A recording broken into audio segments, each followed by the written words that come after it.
Page Yud Zayin, Torah Or. In the middle of the second column. We almost finished the Maamar. The Rebbe says that even though L'cha'era, city is better than field, but bottom line is you get the food from the field, not from the city. So even though down here the field is lower, but essentially the field is higher. So same thing with Braisa, Mishnah is higher than Braisa, but really Braisa originates in a higher place. And it says, and that's what the pasuk says, Yitzchak went out to daven in the field. Such means actually to talk. Lashon diba v'sicha. It's the expression of talking and davening. But Lashon schiyah lemata, also bringing down lower. Like it says, v'sochrei manoshim. He's going to lower the haughtiness of people. Same thing when the person bends. So where did he go? Where did Yitzchak go? He went in the level of Sada, which is Bar. Okay? So he went to Losuach in the field. Lifnei said, what does it mean he went before night? What does it mean he went before night? Lifnei said, he went before nightfall happening. Torah comes down even into darkness. Like it said by Maamarim. The pasuk says in Eicha b'machashak yemei he established me in the darkness, and the Gemara says that refers to Talmud Bavli. What does it mean Torah comes down? There's a lot of things. First of all, the Rebbe is going to say shenishtalshel matafila b'shaker. Torah deals with liars, swindlers, lowlives. So Torah comes all the way down. Besides the fact that why is a halacha like Bavli versus Yerushalmi? There's Talmud Yerushalmi, which was written 100 years before Talmud Bavli. Yeah, when there's an argument between Bavli and Yerushalmi, the halacha is like Talmud Bavli. The Gemara says there's no Torah like the Torah of Eretz Yisrael. Kimitzi and Teitzei say that Torah comes from Yerushalayim. So what does it mean that the halacha is like Bavli? So it says Dafka because of that. Yerushalmi, like we learned many times, is a bunch of statements. It's not so much questions and answers. Bavli, on the end, that's why Yerushalmi is this big. You know, and Bavli is massive. Why? Because Bavli, it goes into the darkness, meaning questions and answers, as it says in Chassidus and Kabbalah. Any question is really klipa. Why is klipa? But dafke by the klipa, dafke by Torah coming down into questions and answers, then you get to the ultimate truth of Torah. And he said, "V'lam hukach." Why is it? Kedei lefane so erev ha'cheshech. Lifnei erev means when the evening is turning, but here the Rebbe says lifnei erev means to turn the evening into day. Yevayete Yitzchak lasuach basoder. Why did Yitzchak lower himself into the level of field? Lifnei sa'arev, he says, Lifnei sa'arev ha'cheshech, to turn the evening and the darkness. V'yehi or, and it should be light. Maamarim like the expression. Le'is erev yi'or, in the evening will be light. In fact, Chassidus explains, it says, Vayi erev, vayi boker, yom echad, vayi erev, vayi boker, yom sheni, right? It was evening, it was morning, 1 day, 2 days, in the beginning of creation. So Chassidus explains, what's the purpose? Vayi erev, there's darkness. But dafka by darkness becoming morning, then you become Yom Echad, you have the revelation of Hashem. Echad refers to Hashem. Yom means revelation, day. Vayi Erev, Vayi Boker, by making, that's why Hashem begins the days with the night. Why in creation does it say Vayi Boker? Right, that's why everything begins at night. Shabbos begins Friday night, Shabbos ends Saturday night. Why does it begin at night? Because the whole purpose of creation is to make the Erev, the night, into Boker, into day, and then you reveal Yom Echad, then you reveal the one Hashem. Why? Because when light reveals godliness, it's no big deal. And secondly, if darkness is, so to speak, not Hashem, then you have places where Hashem doesn't exist. So what's the ultimate goal? To show that even Erev, even Choshech, even darkness is really also light. Why is it? I'm sorry, commercial. Shalifni says a David. If a person wants to move something, you have to go into it to remove it. But you shouldn't stay. You shouldn't stay there. If you want to move something, you go into a room to move something, so you have to move it out. You don't stay there. If you stay there, you're not going to be able to move it out. The same thing with Torah comes down. And comes dressed into darkness of Taina Sheket, with lies and everything else that the Gemara talks about. What's the purpose of Torah dealing with lies and swindlers and ganovim and everything? Because the ultimate goal is to make Sheket into truth, to make darkness into light. Like the Rebbe explains in Basi Lagani, why were the boards of the Mishkan called Keresh, Kroshim? Because Keresh is the letter Sheket. What was the purpose of the Mishkan? The purpose of the Mishkan was transforming darkness, evil, into light. Right? So that's what did they take? The boards were called Keresh because you take Sheker, you take the falseness of the world, and you make it into Keresh. Why does Torah come into the darkness and evil? Because you have to, through Torah, you can transform it. Which is, if you think about it, it's very interesting. If you're learning Torah, and you learn a part of Torah that deals with all the what the liars are saying and the swindlers are saying and all that, yeah? You're talking about lies, and yet you're getting the mitzvah of learning Torah. I mean, which is nothing greater than learning Torah. But what is it? By talking about the liars and the swindlers and the thieves and the incorrect Gemara, so to speak, that the Gemara itself says is wrong, but do see it's wrong or whatever, the Gemara changes its mind, that's all learning Torah. Like the Rebbe always used to say, an initial thought of Torah, even though the Gemara refutes it, but the fact that it's an initial thought of Torah, even though it's not real, because the Gemara refutes it and says it's not true, it's still Torah. And what's the purpose? The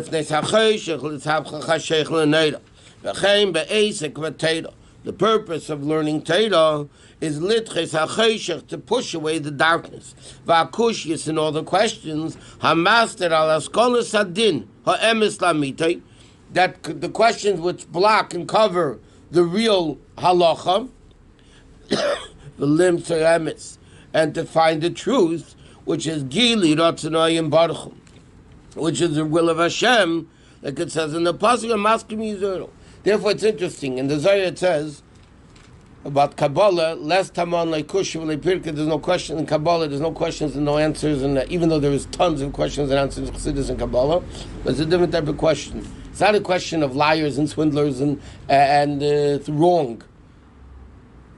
That's why, first Chassidus explained you can't ask a question, contradictions in Chassidus. Here it says this level is infinite.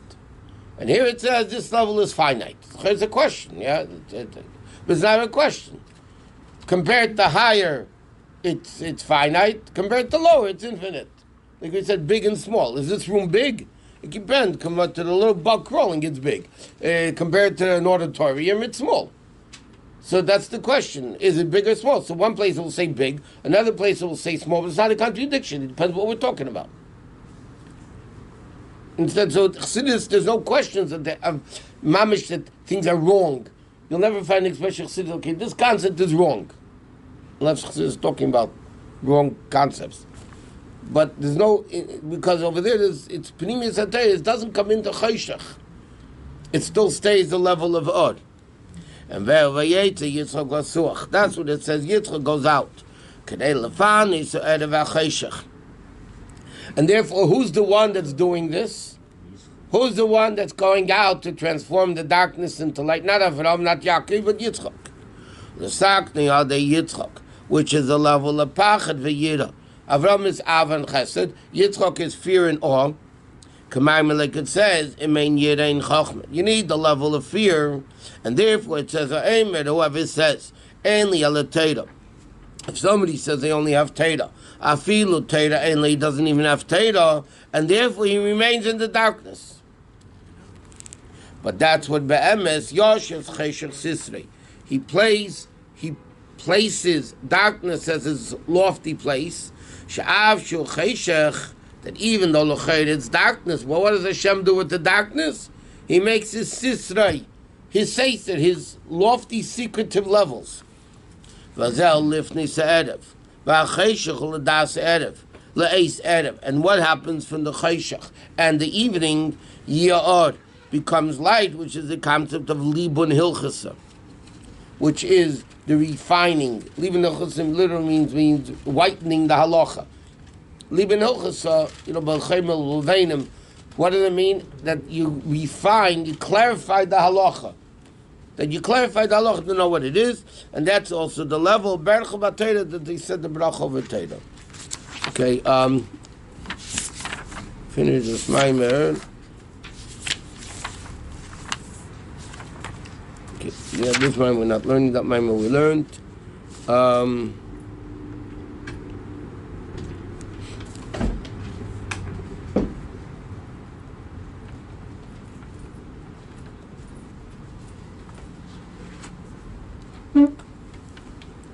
Okay, let's go back to page 30, just the beginning of Chayei Sarah. We'll just learn whatever we learn. Okay, we say in Sadeh L'Sedasa, you got to learn time at the Veisrai Siname.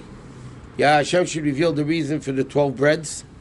That's the reason of Tazamer B'Shvachen, Sadeh L'Sedasa. No, this is Sadeh L'Sedasa. Okay, he says, Hine, Mili, Hey, when you have the, I forgot the English word for it. But Aleph, you have the letter Aleph, and then you have the Milui, meaning the way Aleph is written out, Lamed Pei, Aleph Lamed Pei, Beis is Beis Yud Sof, Gimel is Gimel Yud Mem Lamed, that's called the Milui. It's called translation. I don't know whatever it's called. The Milui of Hey, how do you write out Hey? So it could be really Hey, Aleph, Hey, Yud, Hey, but here he's saying it's Hey, P'chinas Hey Acheres, and that's the level of Kfela, of a doubled, because Hey is the only letter besides Vav. Vav is also Vav Aleph Vav. That you have the Milui is the same as the actual letter, so therefore it's called the doubled letter. Rabbi, when you say the Milui, is that when you say Aleph, is it just the Lamed Pei or is the Aleph Lamed Pei? No, the actual letter is the Aleph. The Milui is called Lamed Pei. So it's the hidden part. Right. What fills literally means what fills it.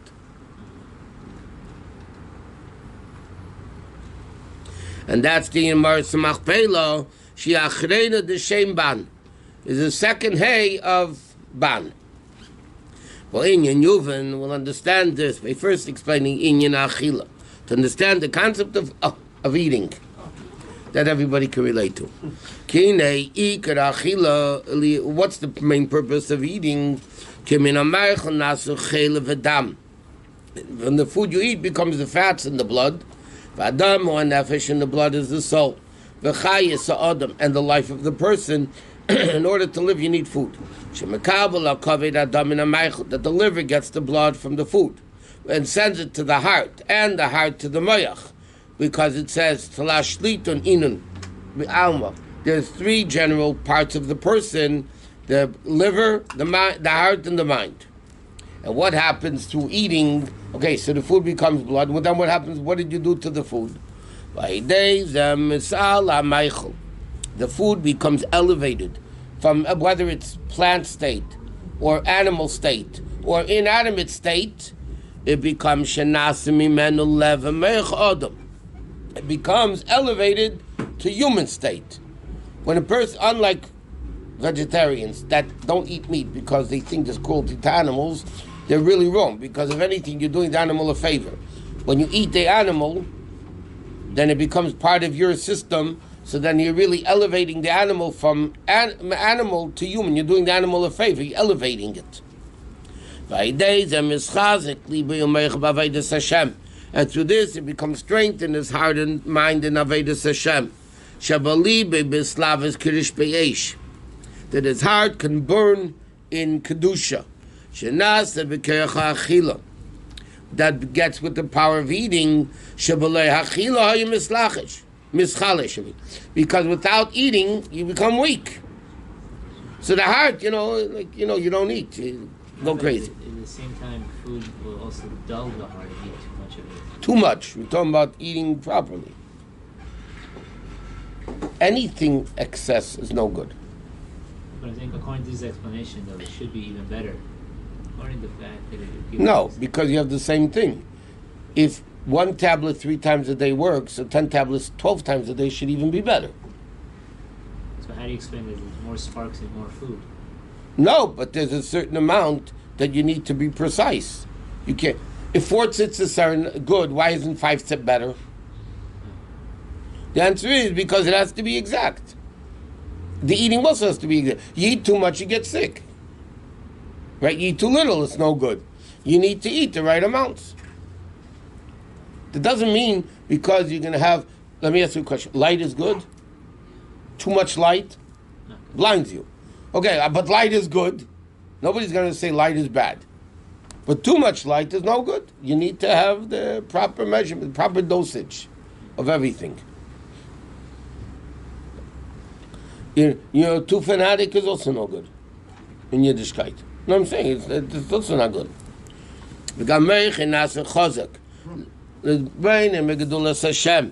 And at first he says the heart. Then the meich also becomes, because like we know, when you don't eat, the brain doesn't work either. Not only the heart is weaker, the brain's functionless. That's the union refining. What are you refining? That from the person, from the food, you're making a person. That's only during the week, where you're separating the food, the sparks of Kedusha from the food, elevating it to Kedusha. Ava b'Shabbos, beited asur, Shabbos, selecting is forbidden. Meaning, the eating as on a higher level, meaning like this. During the week, eating is not a mitzvah. Eating is only a mitzvah if you eat the right way. Bracha l'shem shamayim, for the sake of Hashem, and you learn and daven with the power of food. Shabbos, the actual eating is a mitzvah. And even then, by the way, overdoing it is also no good. The ox with the shtreimel. Right? Famous story, there was a guy really into Shabbos food, fressing away, and I think it was Baal Shem Tov, whatever it was, showed somebody a vision of him, was an ox, a cow, a bull, wearing a shtreimel. He shocked out with animals wearing the fur shtreimel. So he explained to them, this person was a chassid that wore a shtreimel. But he was so into the food, he became the ox. Because where you want to be, that's where you are. But the clothing of Shabbos don't change. So the guy was an ox with a shtreimel on his head. So even then, it has to be properly. Not I heard that Chassidim are not so makpid in the laws of eating. Correct.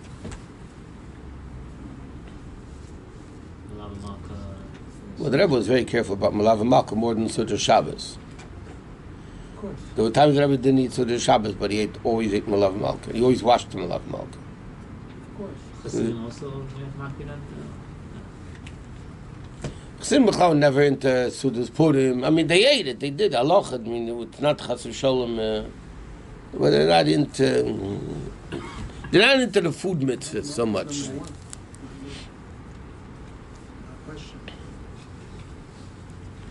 But Shabbos, eating is on a higher level on Shabbos. You call for Shabbos the level of pleasure than to Saneg al Hashem. Okay, so he says, Kinik Siv, the Pasuk says, forgedem tzartani. He formed me last and first. Okay? Like we learned, Adam Rishon actually was created last. But the purpose of Adam Rishon was first. So it's for Kedem Sartani, he was created last, but really he was created first, because the purpose is for Adam. Because the food, like we learned, comes from the world of Tehu, from the world of Shvir Sakelim, But person's a higher level. Shamaychum is badai de adam. Down here, a person's higher than the food. Therefore, the food is elevated through the person, because the person can elevate the food. Arvel b'shor shelamayla me'elam ateu. Lifnei melach melech b'nei Yisrael, higher than the Jew, higher than the level of tikkun. But then with v'yimlach v'yamas v'yimlach, okay. But shor sheyoytze gvei ma'adam. But in the source we learned in all the other Maamarim, in source the food is greater than the person, because Al Rebbe asks, how could food sustain the person? The person's higher. The answer is because food essentially is higher. Because he's the last of creation. So therefore he's the lowest of creation. Okay.